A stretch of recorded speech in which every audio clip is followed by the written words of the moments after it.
Hi there, this is John from the freegiftfromgod.com podcast. I'm continuing on today looking at the words of Jesus, and I want to look now at John chapter 2, and I'm going to start reading from verse 13.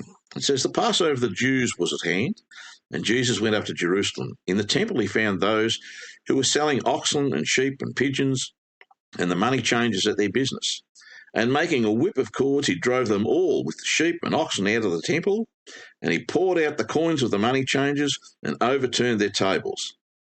And he told those who sold the pigeons, 'Take these things away. You shall not make my Father's house a house of trade.'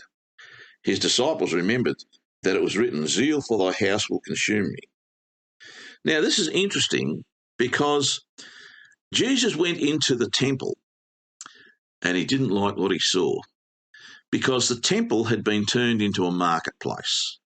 And they were selling all of these animals. Now, part of the temple process and part of the processes under the law was there had to be offerings. They had to do all the different blood offerings and blood sacrifices. And for all of the different types of sins and purifications under the law, there was a different offering. Sometimes it was pigeons, sometimes it was sheep, sometimes it was oxen, and so on and so forth. And so all of the people, the merchants, thought, we can make a buck out of this. Let's set up shop inside the temple or inside the yards of the temple and do this so that we can make a buck. I mean, it's classic marketing. Marketing people and salespeople, they go to where the customers are. Now, you've got people coming to the temple, they were the customers, and they needed to get these pigeons or sheep or goats or whatever. And so the marketers there, the businessmen, the people who were selling these animals said, well, we'll take our animals there, and then, it just makes it so much easier for everyone. This is classic marketing 101 stuff, and that's what they were doing. They were turning the temple into a marketplace. Now, how many churches today have turned the vestibules of the church into a marketplace where they sell books and they sell CDs and they sell all kinds of stuff, devotional stuff, and, I don't know whether they still have them, but the "What Would Jesus Do" bracelets and all this sort of stuff. How many churches do that? Now, I've certainly seen it in quite a number of churches. I travel around a fair bit and I've seen this. And isn't that the same thing?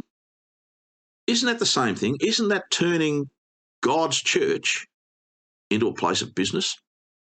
Now, should we be doing that? Well, Jesus got awfully upset at these people. What does it say there?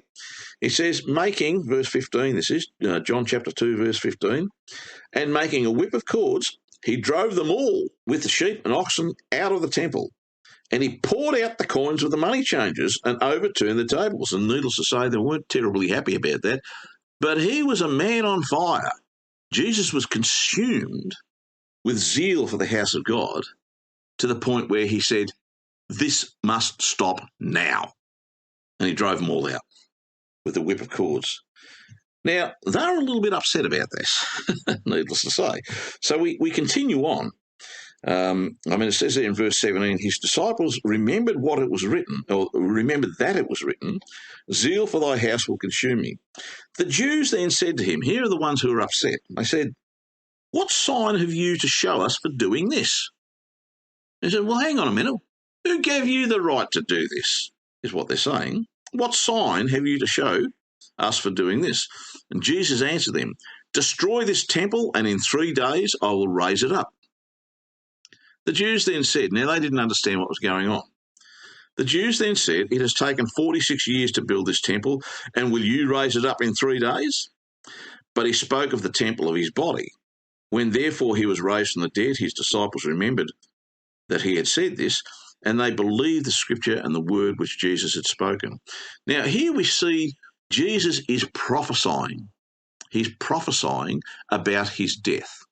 He knew the reason why he had come to the earth. He had come to teach the gospel, to establish the foundations of the church, and then to die. He knew that was why he came. He came to die. And he came to die so that he would be the sacrifice for sin for us. His blood did two main things. His blood, firstly, it was given as a sacrifice for all of the sins of mankind. That was the first thing.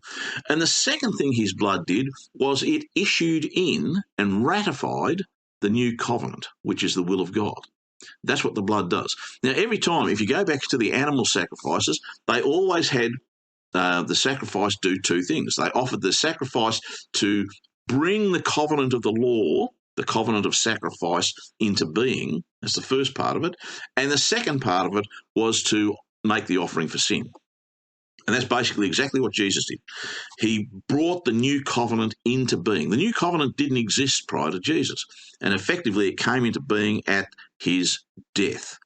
And that's why we have to remember his death and his resurrection. Part of the reason why is we remember what he did. And we remember, now here's the first piece of false teaching that I'll talk about, is we don't remember his death and resurrection through the rites of Easter. Easter has got nothing to do with Christianity. There is nothing in the Bible that talks about remembering his death through all of those rites of Easter. And in fact, all of that stuff came out of pagan worship. All of the business about Easter eggs and Easter bunnies and all that sort of stuff, all pagan. But Jesus told us how to remember his death. And he told them at the Last Supper, he says, when you break bread and when you take the juice, the wine, and break bread, says this is how to remember his death and his resurrection. We do it through the actions of taking communion or breaking bread or whatever it is you call it, where you happen to meet. That is the process for remembering Jesus' death and his resurrection. It's not Easter. Easter is pagan. Easter is full of paganism. Anyone, if you want to go on the web and search for it, you will find all of the references to the gods of Eoster, who were the Norse gods. There were gods of the Druids, who brought in all of the Easter egg stuff. There were the gods Astarte, who was one of the Asian gods, and all of Easter, and they were gods of fertility and so on and so forth, because they talk about new birth. And, of course, we talk about new birth over the Easter period. But all of that stuff came out of the pagan. Even the business about the hot cross buns. Nowhere does it talk about hot cross buns in the Bible, but it actually talks about buns that were offered to the Queen of Heaven, who was Astarte, and she had a few other names as well, in Jeremiah, and was condemned for offering these buns. And, of course, that was picked up as part of the Easter process. Now, I'm not going to go into that. There is a lot of information you can find out. In fact, a good reference, and I know you can freely download the book on the internet, is there's a section about Easter in the book The Two Babylons, which was by the Reverend Alex Hislop, and it was written back in the late 1800s or thereabouts. And you can get copies of that, and it will go into great detail. And he has pictures and he has descriptions and all. That's one good reference, but there are many others. So when coming back to this, Jesus said that destroy this temple, in 3 days I'll raise it up. What he was doing, he was referring to how he was to die. He knew he had come to die. He knew that he was going to be in the ground for 3 days, or in the tomb for 3 days, and that he would then be raised up, resurrected, and he would come back and he would walk the earth for roughly about 40-odd days, and then there would be Pentecost and the church began. So it's important to understand these things, that the church should not become a marketplace. We're not buying and selling God's word. I mean, I call my website The Free Gift from God. Everything I have on here, all of the things that the Lord has taught me, all of these things I'm doing here on this podcast, all of the books that I offer on my website, everything is free. You want it for free. I got it for nothing, I give it for nothing. And this is exactly what it is. It's not a marketplace. The church should not be a marketplace. And so if your church is a marketplace, if they're selling products and things like that in the vestibules, and a lot of them do, then I'd suggest you have a chat to your to the minister or the elders of your church and just say, hey, when the early church, when Jesus went in John chapter 2 from verse 13 down to verse 22, and he saw that the Jews, had turned the temple into a marketplace. He got really upset with them, and he drove them all out and said, we probably shouldn't do the same thing as what they were doing then, and take it as an opportunity to change. And if they don't listen, well, that's okay. Go to another church. Your decision. Anyway, I'm going to end it there, and I'll continue on with these words of Jesus, and we'll look at what he had to say as opposed to what has been taught many times in the church over the many years. So we'll look at his words, and I'll continue on looking at these words of Jesus next week. We get into some really interesting stuff once we get into John chapter 3 next week. We're getting more into his words rather than kind of the back up to these things and how all of these things began.